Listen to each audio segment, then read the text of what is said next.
Hello guys, so today is my day off and this is my outfit with a very long dress pero mag-chinilas lang ako mamaya pag mag-picture ako gawa ng video magsuot ako ng flat shoes. So putuloy natin ang video guys kasi punta na ako doon sa bus station.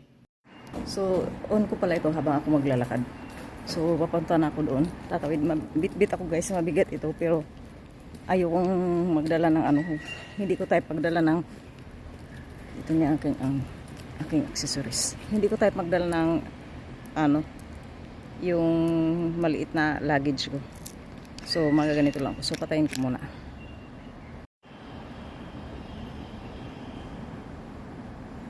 Dito na ako guys sa antayan ng bus.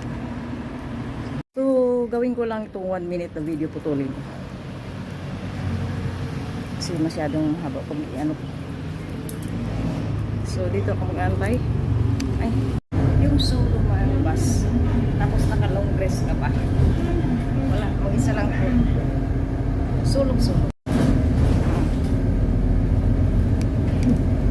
Tapos ang magalit pa yung natin ko. Diba? Pak. Sulong-sulong talaga yung bus. So hindi ko na siya pahabain guys. Papunta ko doon sa Shilin. So as usual, punta ko doon sa Tapsway. See you later. Bye for now.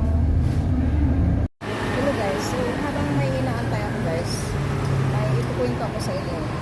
So last day off ko na ito sa employer na ito. Kasi nagulat ako guys na tumawag ang aking agency, tapos binisita ko. Tapos pinag-usapan namin yung mga bagay-bagay. Alam ko naman ang pinakadahilan guys, ayaw lang nila sabihin at nahihiya sila. Wala naman silang sinasabi na masama sa akin.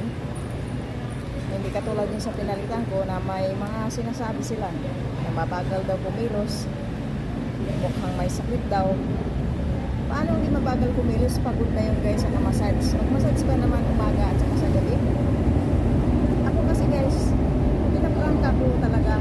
Bali lang 24 hours ako maglinis. Huwag lang ako mag-massage. So, hindi ako mamimili sa mga taong ayaw sa akin. Hindi naman sinabing ayaw sa akin.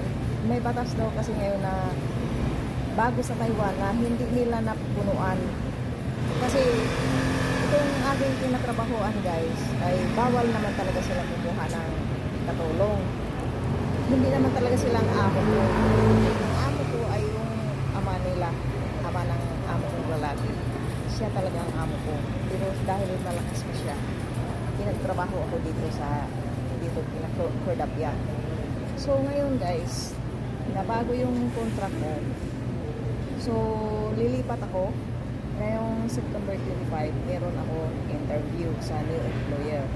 Tapos kung magkasundo kami, kasi ang hinahanap daw ng employer na ito ay Pilipina. So, ang bala ko, tanggapin ko yung opportunity na yan. Gagastos ako ng mid-level kasi willing daw mag-mid-level, kumuha ng mid-level. So, sinabi ko kay Sir Teo kahapon na okay, willing akong gumastos. Kasi, meron kasi akong inaantay guys. So, bahala na, basta willing akong gumastos. Kung darating na yung pinaka-hihintay ko, i-break contract ko siya. Di bali nang gumastos ako. Basta i-break contract ko siya. So, hi guys. So, dito ako sa Tansway. Sobrang init naman guys. Grabe, gumawa ng video. Sobrang init. So, siguro magbihis ako. Maibaba ko naman ito. Tapos suot ng t-shirt. Di maklaro. So, magbihis ako guys. Mag-pants ako. Try ko gumawa ng dancing.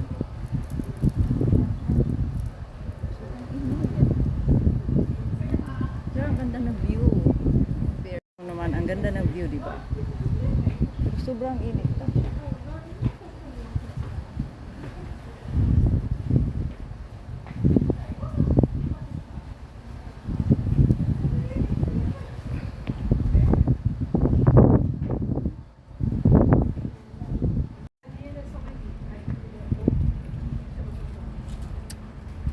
It's just too hot.